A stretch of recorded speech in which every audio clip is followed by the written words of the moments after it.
दोस्तों एलएसी पर भारतीय सेना की ताबड़तोड़ कार्रवाई और जबरदस्त मुस्तैदी के चलते चीन पूरा परेशान हो चुका है।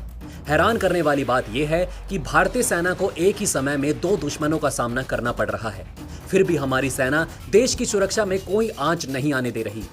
दोस्तों आपको बता दें कि इंडियन आर्मी और कश्मीर पुलिस ने ज्वाइंट ऑपरेशन करके पाकिस्तान के टॉप कमांडर को ढेर कर दिया है, जिस वजह से उसके चरमपंथी संगठन हिजबुल में खलबली मची हुई है और भारतीय सेना की ताबड़तोड़ कार्यवाही से उन्हें काफी घबराहट भी देखने को मिल रही है। आज इंडियन आर्मी जिस तरीके से पाकिस्तान की हर कोशिश को नाकामयाब कर रही है, उसी तरीके का जज्बा एलएसी पर भी देखने को मिल रहा है, जिससे कि चीन पूरा तंग आ चुका है। दरअसल इंडिया टीवी की तरफ से यह कहा गया कि बीते 1.5 साल से भारतीय जमीन पर बुनी नजर रखने वाले चीन अपनी सेना की नाकामी से काफी परेशान हो चुका है। लद्दाख का पूरा इलाका हथियाने के लिए चीन ने जितनी भी प्लानिंग की, उन सभी पर भारतीय सेना ने पानी फेर दिया। यही कारण है कि इंडियन आर्मी को मात देने के लिए चीनी राष्ट्रपति शी जिनपिंग हर बार नए कमांडर की नियुक्ति एलएसी पर कर रहे हैं, ताकि उन्हें मनचाहा रिजल्ट मिल सके। अब इसी को लेकर कहा गया कि इस बार भारत के साथ लगती सीमा की निगरानी करने के लिए पीपल्स लिबरेशन आर्मी के वेस्टर्न थिएटर कमांड में खुद चीनी राष्ट्रपति ने एक बड़ा बदलाव किया है। खबर के मुताबिक उन्होंने वेस्टर्न थिएटर कमांड का नेतृत्व करने के लिए एक नए जनरल की नियुक्ति की, जिसका नाम सू क्लीन है। दोस्तों आपको बता दें कि ये विवाद शुरू होने के बाद चीन ने अपने 3 कमांडरों को बदल दिया है, लेकिन एलएसी पर फौलाद बनकर खड़ी भारतीय सेना के आगे चीन के किसी भी कमांडर की कोई रणनीति काम नहीं आ रही। चीन के राष्ट्रपति को लगता है कि उनके इस नए कमांडर यानी कि शू की तैनाती से भारतीय सेना पर भारी पड़ेंगे, पर कहीं ऐसा ना हो कि गुस्से में आई भारतीय सेना को देखकर शी जिनपिंग का ये कमांडर डर के मारे सुसु ना कर दे। दोस्तों ये तो हम सभी को पता है कि भारतीय सेना जितनी शांत और सरल है, उतनी ही भी गुस्सैल भी है, और जिसका उदाहरण भारत का सबसे बड़ा दुश्मन पाकिस्तान चीन को दे सकता है।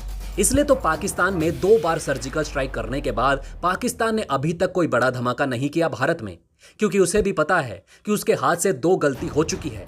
इसके बावजूद अगर वो तीसरी गलती कर देता है तो फिर उसे यूएन भी नहीं बचा पाएगा। चीन चाहे जितने भी कमांडर या फिर जनरल यहां लाकर खड़ा कर दे, हमारी सेना चीन को 1 इंच भी एलएसी के इस पार आने नहीं देगी। वैसे दोस्तों एक भारतीय होने के नाते आप चीन के इस नए कमांडर को क्या संदेश देना चाहोगे, हमें कमेंट करके जरूर बताइएगा। तो वहीं दोस्तों सबसे खतरनाक और सबसे जानलेवा हथियारों में से एक होता है बॉम्बर। जी हाँ दोस्तों, दुनिया में हथियारों को करीब से देखने वाले और जो हथियारों के बारे में स्टडी करते हैं, उनमें से ज्यादातर लोगों की पसंद एक बॉम्बर ही होता है, क्योंकि दोस्तों जो बॉम्बर होते हैं उनका रुतबा दुनिया में अलग ही होता है। इनका इस्तेमाल युद्ध में तो होता ही है, लेकिन इनका रुतबा इस लेवल का होता है कि ज्यादातर देश इसका इस्तेमाल करते हैं दुश्मन को डराने के लिए, जैसे कि हाल ही में अमेरिका ने किया था। जब भी चीन अपने पड़ोसी ताइवान, जापान, फिलीपींस को धमकाने की कोशिश करता है, तो अमेरिका चीन को ठिकाने लगाने के लिए, उसके दिमाग को सही करने के लिए अपने बॉम्बर भेज देता है, जैसे कि उसके पास B-2 बॉम्बर या फिर B-1 लैंसर बॉम्बर हैं।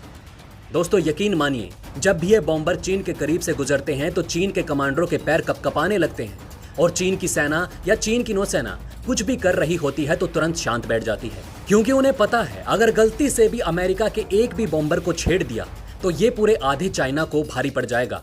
क्योंकि अमेरिका का चाहे B-1 लैंसर बॉम्बर हो या फिर B-2 बॉम्बर, ये अपने साथ इतने परमाणु बम लेकर चलता है, अपने साथ इतने परमाणु हथियार लेकर चलता है कि आधे चीन का सफाया कर सकता है। और दोस्तों ऐसा सिर्फ अमेरिका ही नहीं करता, जिन देशों के पास भी बॉम्बर है जैसे कि रूस, चीन, अमेरिका, ये बड़े और ताकतवर देश हैं, ये सभी बॉम्बर का इस्तेमाल दुश्मन को डराने धमकाने के लिए करते हैं, जैसे कि हाल ही में चीन ने किया। चीन ने भारत को धमकाने के लिए लद्दाख में अपना H-20 बॉम्बर भेज दिया, और तभी से ही भारत भी ये मांग उठाने लगा है कि भारत को भी चाहिए एक स्ट्रेटेजिक बॉम्बर। क्योंकि मान लीजिए आज भारत के पास एक बॉम्बर होता तो चीन ने जहां भारत को डराने के लिए बॉम्बर भेजा, तो वहीं हम बॉम्बर की मदद से दक्षिण चीन सागर में घुसकर चीन को कड़ा सबक सिखा सकते थे, चीन को हम भी धमका सकते थे।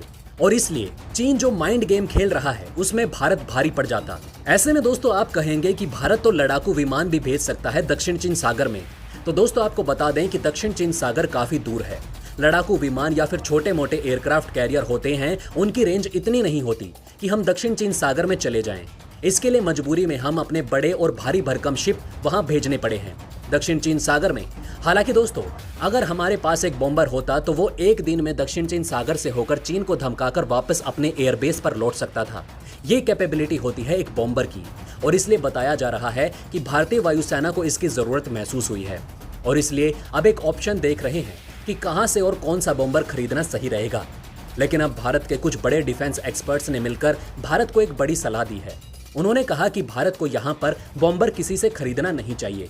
इसके बदले भारत को प्राइवेट सेक्टर के साथ मिलकर बॉम्बर का निर्माण खुद करना चाहिए और इसके लिए हमें बहुत ही ज्यादा फायदे भी होने वाले हैं।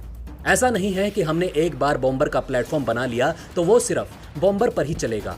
जी नहीं दोस्तों, उस प्लेटफॉर्म पर बेस करके आप ट्रांसपोर्ट एयरक्राफ्ट बना सकते हैं, आप अवाक्स एयरक्राफ्ट बना सकते हैं। इसके अलावा हम उसे इस्तेमाल कर सकते हैं एक हवा से हवा में एयर रिफ्यूल करने वाले विमान के तौर पर। इसके अलावा हम मैरीटाइम सर्विसेज एयरक्राफ्ट भी बना सकते हैं, सिर्फ उसी बेस पर। जी हाँ दोस्तों, यानी कि जो बॉम्बर का बेस होता है हम उस बेस में थोड़ा बहुत मॉडिफाई करके उसी की बदौलत बहुत सारे अलग अलग एयरक्राफ्ट बना सकते हैं, बल्कि उन्हें बेचा भी जा सकता है, क्योंकि आज की तारीख में बहुत ही कम देश ऐसे हैं जो मिड एयर रिफ्यूलर बनाते हैं, इसके अलावा जो एवाक्स एयरक्राफ्ट बनाते हैं। ऐसे में भारत यहाँ पर आता है एक बहुत ही अच्छे बिजनेस माइंडसेट के साथ। हालांकि दोस्तों, कुछ लोग कहेंगे कि अब तो जमाना आ गया है स्टेल्थ बॉम्बर बनाने का, तो उसमें भी भारत पीछे नहीं है। भारत का एक ओरा नाम का छोटा ही सही पर बॉम्बर बना जरूर है। भविष्य में उसे अपग्रेड करके उसी के आधार पर हम उसे बड़ा भी बना सकते हैं, पर फिलहाल हमें चाहिए एक स्ट्रेटेजिक बॉम्बर जिसकी काफी लॉन्ग रेंज हो। ऐसे में हमें यहाँ पर खुद इन्वेस्टमेंट करनी चाहिए। लेकिन दोस्तों, आप हमें कमेंट करके बताइए, अगर भारत आज बॉम्बर बनाना शुरू कर देता है तो उसे 4 से 5 साल कम से कम लगेंगे। तो ऐसे में भारत को रूस का या तो DU सीरीज का या फिर भारत का लैंसर सीरीज का बॉम्बर लीज पर लेना चाहिए कम से कम 5 से 6 सालों के लिए, ताकि हम यहाँ पर फिलहाल के लिए बॉम्बर से वंचित ना रहें। ऐसे में दोस्तों, आपकी क्या राय है, हमें कमेंट करके जरूर बताइएगा। इसी के साथ दोस्तों, मैं मिलता हूँ आपसे ऐसे ही किसी अगली वीडियो में। तब तक के लिए हमारे चैनल पर बने रहें। धन्यवाद।